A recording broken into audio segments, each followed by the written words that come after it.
सो hello दोस्तों, this is Rizwan and you are watching perfume talk. तो आज हम लोग बात करेंगे ब्रांड्स के बारे में कि ब्रांड मतलब परफ्यूम ब्रांड कैसे चलाई जा सकती है और परफ्यूम ब्रांड के लिए हमको क्या क्या चीज़ों की ज़रूरत पड़ती है, मतलब परफ्यूम कैसे बेचे इन शॉर्ट। देखो, सबसे पहले मैं आपको बात करूं कि परफ्यूम देखो मार्केट में कभी बिकता ही नहीं है, मार्केट में बिकती है स्टोरी। वो पुराने जमाने में जो इत्र की शॉप हुआ करती थी, लोग आते थे, उनके हाथ पे मल देते थे और बोलते थे इसको ट्राई करो, ये कैसा है। बट आज के टाइम पर ऑनलाइन जमाना हो गया और लोग तो सुन के तो पता नहीं कर सकते, तो उनको कनेक्ट करेगी हमारी स्टोरी कि परफ्यूम की स्टोरी कैसी है, उसकी प्रेजेंटेशन क्या है, उसकी वाइब्स क्या है। बेसिकली एक कोई भी फ्रेग्रेंस को लेके उसकी स्टोरी बनाओगे, वो स्टोरी ही चलेगी और लोगों तक वो स्टोरी पहुंचेगी। देन वो स्टोरी से लोग कनेक्ट होंगे, उसके बाद जाके वो आपसे कुछ खरीदेंगे। फॉर एग्जाम्पल मैं आपको बता देता हूँ, ये है हमारा पार्टी लेदर। अब एक ऐसी फ्रेग्रेंस बनानी है जो लेदर बेस हो लेकिन इतना डोमिनियन लेदर ना हो, एक पार्टी में, और एक मतलब लीनियर, मतलब क्या बोल सकते हैं उसको, लाइट लेदरी, मतलब इतना डोमिनियन लेदर ना हो, डार्क ना हो, और एक पार्टी टाइप का लेदर हो। तो वो हमने बनाया पार्टी लेदर, उसके पीछे एक स्टोरी बनाई है। दूसरा मैं आपको बताऊं, ये हमारा ओल्ड सलून, एक टिपिकल बार्बर शॉप की फ्रेग्रेंस। पुराने जमाने में आप अजाम की दुकान बार्बर शॉप पर जाओगे तो कैसी फ्रेग्रेंस आएगी, वो आफ्टर सेव की फ्रेग्रेंस, एक सेविंग फॉर्म की फ्रेग्रेंस। और मोस्टली आप जब देखोगे आफ्टर सेव के अंदर वो लेवेंडर का ज्यादा इस्तेमाल किया जाता था। तो वो हमने एक कॉम्बिनेशन बनाया जिसका नाम दिया ओल्ड सलून। तो पुराने जमाने के बार्बर शॉप की फ्रेग्रेंस कैसी स्मेल करेगी, वो एक स्टोरी बनाई, तो उससे कनेक्टेड फिर ये चीज बनी। वैसे एक्वाटिक परफ्यूम, फलाना परफ्यूम, डिगना परफ्यूम, ऐसे सारी स्टोरी ही कनेक्ट की जाती है और स्टोरी से ही लोग बेचते हैं और स्टोरी से ही लोग खरीदते भी है। तो परफ्यूम ब्रांड बनाने के लिए सबसे पहले आपको ब्रांड का प्रेजेंटेशन काफी जरूरी है और आपकी ब्रांड की यूएसपी आपको बताना काफी जरूरी है कि आप क्या कर रहे हो, दूसरों से क्या अलग कर रहे हो। बेसिकली परफ्यूम ब्रांड बनाना, उसकी स्टोरी क्रिएट करना, उसको रिप्रेजेंट करना, ये काफी टफ हुआ करता था। किसी भी बिजनेस के अंदर एक एंटी बैरियर होता है, जिसको क्रॉस करो तो वो बिजनेस में घुस जाओगे आप। तो वो एक एंटी बैरियर को क्रॉस करने के लिए एक सीढ़ी लोगों को मिल गई, एक स्टोरी लोगों को मिल गई कि 25,000, 15,000, 20,000 के डिजाइनर परफ्यूम आपको 500 रुपए में मिल जाएंगे, जो है क्लोन बिजनेस। तो क्लोन बिजनेस के हिसाब से ज्यादा से ज्यादा लोग घुसना शुरू कर दिए। अब जैसी स्टोरी लाओगे, जैसा क्रिएशन होगा, उसके हिसाब से आप बेच सकोगे। तो पहला कस्टमर लाना वो आपकी स्टोरी पे डिपेंड करता है और आपकी प्रेजेंटेशन पे डिपेंड करता है। आपकी स्टोरी और प्रेजेंटेशन अच्छी हुई तो पहला कस्टमर आ जाएगा, देन उसको प्रोडक्ट अच्छा लगा फिर वो रिपीट करेगा। बट क्वालिटी से आप पहला कस्टमर नहीं ला सकते। जैसे हम लोग करते हैं फ्यूजन बाय रिजवान में फ्यूजन, तो ये भी हमारी एक स्टोरी है। बिल्कुल हम वो क्वालिटी और वो चीज को हम लोग बताते, क्रिएट करके देते कि 2 से 3 फ्रेग्रेंस को हमने मिलाया तो इस टाइप की वाइब्स आई।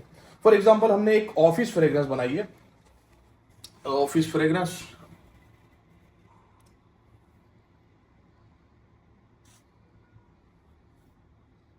ऑफिस ऑफिस अब एक बहुत फेमस बार्बर शॉप फ्रेग्रेंस है जिसका नाम है ब्लू दी सनेल। अब ब्लू दी सनेल को हमने लिया, उसके अंदर टेरेडी हर्मस डाला है, कुछ मात्रा में डाला है। टेरेडी हर्मस बेसिकली एक मिनरल्स वाले नोट, एक पत्थर के नोट होते हैं जो थोड़े से मैस्क्यूलन टच होते हैं। तो ये दोनों का कॉम्बिनेशन बहुत बेस्ट हो गया। तो ये दोनों का हम लोगों ने कॉम्बिनेशन करके ये चीज को क्रिएट करी है, दैट इज ऑफिस। तो ऐसे हम लोग फ्यूजन करते हैं और ये हमारा ब्रांड का यूएसपी है।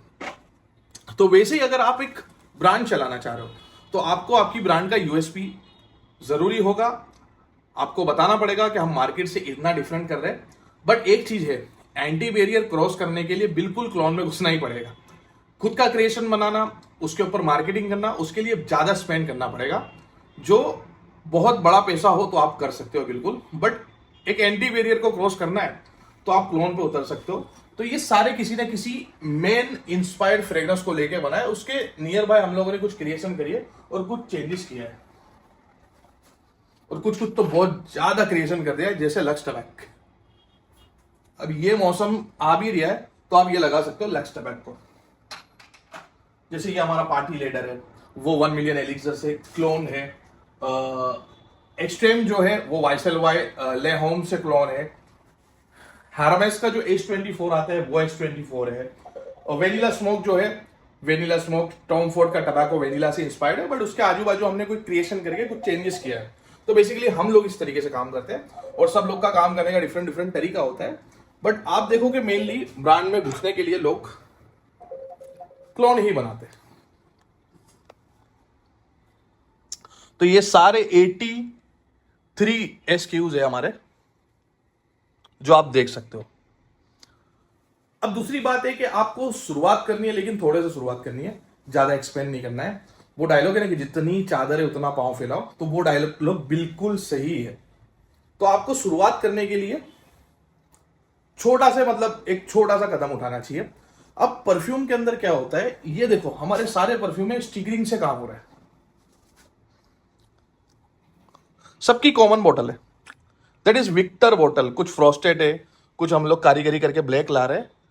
पहले हम लोग ट्रांसपेरेंट का इस्तेमाल करते थे, अभी ज्यादातर फ्रॉस्टेड का इस्तेमाल करते हैं। ये रही ट्रांसपेरेंट। तो सारी बोतल कॉमन है, सारे कैप कॉमन है, और ऐसे डिब्बे डिब्बे भर भर के हम लोग मंगा लेते हैं। अब इसके अंदर क्या है कि हमको जब भी ब्रांड शुरू करनी है तो सिंपल एक कार्टून भी मैं लाऊंगा तो हो सकता है। अब इसके अलावा जब आप कोटिंग और प्रिंटिंग पे जाओगे, अगर विक्टर बॉटल पकड़ के भी कोटिंग प्रिंटिंग पे जाओगे, तो इस पे मिनिमम ऑर्डर ऑफ क्वांटिटी की आपको जरूरत होगी।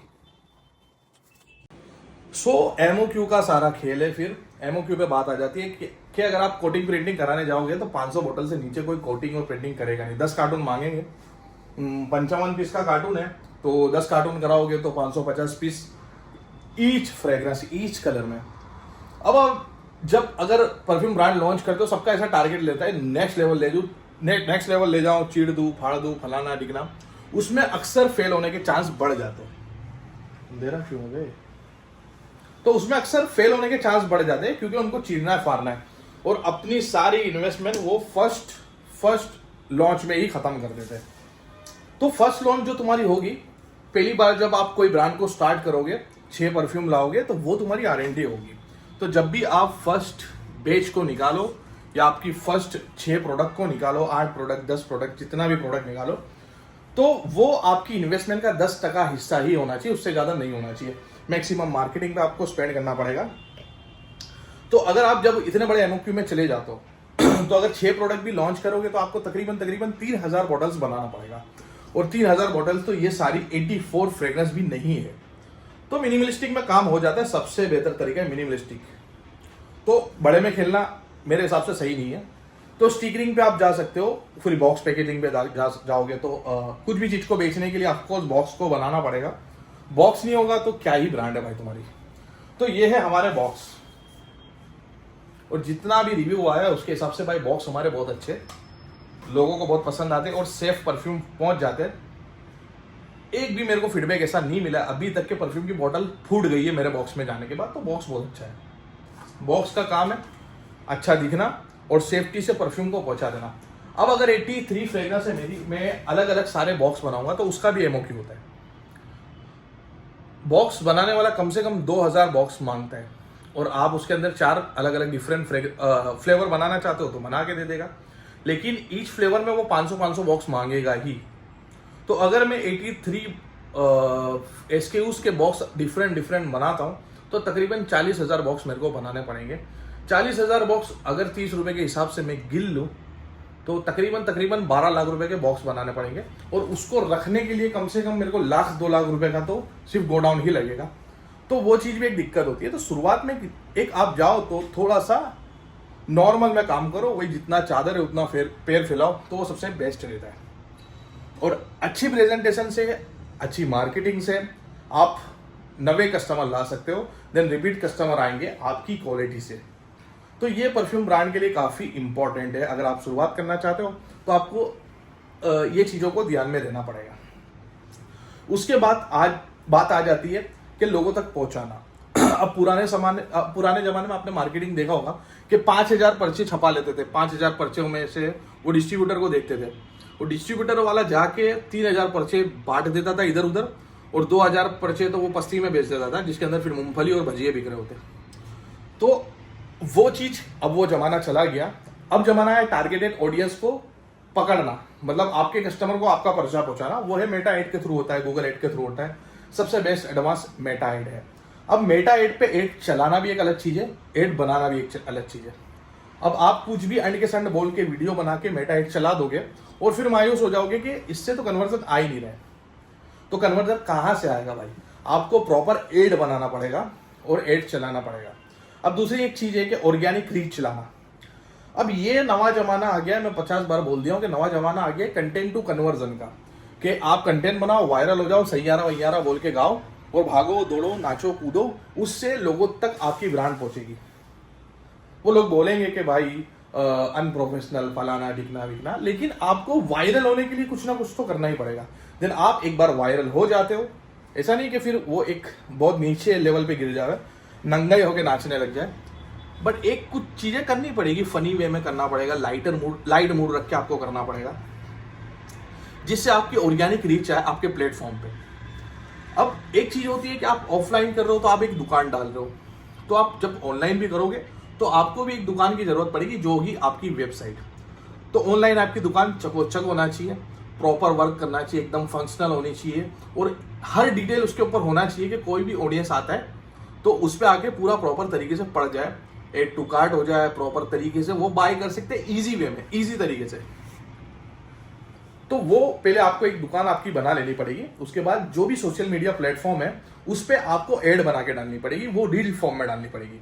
और रील फॉर्म में डालने के बाद सिंपल आपको उस पर एड्स चलानी पड़ेगी। जितनी अच्छी एड बनेगी उतना अच्छा कन्वर्जन आएगा। अब अगर आप मेरी वीडियो देख रहे हो तो कभी ना कभार आपको एक मेरी एड आ गई होगी कि buy two get two free हम लोग क्यों दे रहे हैं, वो एक एड आ गई होगी। वो एड पे मैं तकरीबन 15,000 रुपए का स्पेंड कर चुका हूं और वो 15,000 में मेरे को अभी तक वो 2 लाख रुपए से ज्यादा का धंधा दे चुका है, वो एड के थ्रू। बहुत प्रॉपर तरीके से वो एक रील को बनाया था, सिंपल बनाया था, लेकिन उसके अंदर कंटेंट था। तो शुरुआती कन्वर्जन में देखता था जब उसको, तो शुरुआती कन्वर्जन 500 रुपए ईच ऑर्डर होता था मेरा, मतलब एक ऑर्डर लाने के लिए मेरे को 500 रुपए स्पेंड करने पड़ते थे। आज तकरीबन वो एड को चलाए महीने से ऊपर हो चुका है और उसका कन्वर्जन रेट 100 रुपीज पर ऑर्डर आ चुका है और मेरा एवरेज ऑर्डर वैल्यू 1500 रुपए, क्योंकि मैं buy two get two free offer देता हूँ। तो एवरेज ऑर्डर वैल्यू मेरा 1500 रुपए, उसको लाने के लिए मेरे को 100 रुपए एक्सपेंड करने पड़ रहे हैं और मैं कंटिन्यूसली चला रहा हूँ। तो अब मेटा का भी एल्गोरिदम ऐसा है कि आप कंटिन्यूसली चलाओगे तो वो आपके कस्टमर्स को पकड़ेगा, आपकी टारगेटेड ऑडियंस को पकड़ेगा, देन वो उनको शो करेगा और वो बताएगा कि फलाना आदमी फलानी चीज बेच रहा है। तो भाई यही सब चीज है। अगर आपको ब्रांड चलाना है तो ये सारी चीजों को देखो। चीड़ दूंगा फाड़ दूंगा ये अग्रेशन रखना जरूरी है, लेकिन आप शुरुआत करना चाह रहे हो तो मिनिमलिस्टिक तरीके से करो। और 17,000 करोड़ का मार्केट, वो ग्रोथ रेट उसका देखोगे तो 15% से ग्रोथ हो रही है, मतलब 2,500 करोड़ का नवा धंधा हर साल आ रहा है। तो कोई भी घुसेगा कमा लेगा, कंपटीशन मत रखो। मिडिल ईस्टर्न ब्रांड बहुत कमा रही है, तो इंडियन ब्रांड भी आना चाहे तो आ सकती है, बहुत बड़ा है, मतलब इसके अंदर स्कोप आप बना सकते हो। मिनिमलिस्टिक से जाओ, अच्छी चीज बेचो, ईमानदारी से बेचो, बिल्कुल आपकी ब्रांड चलेगी। Thanks for watching.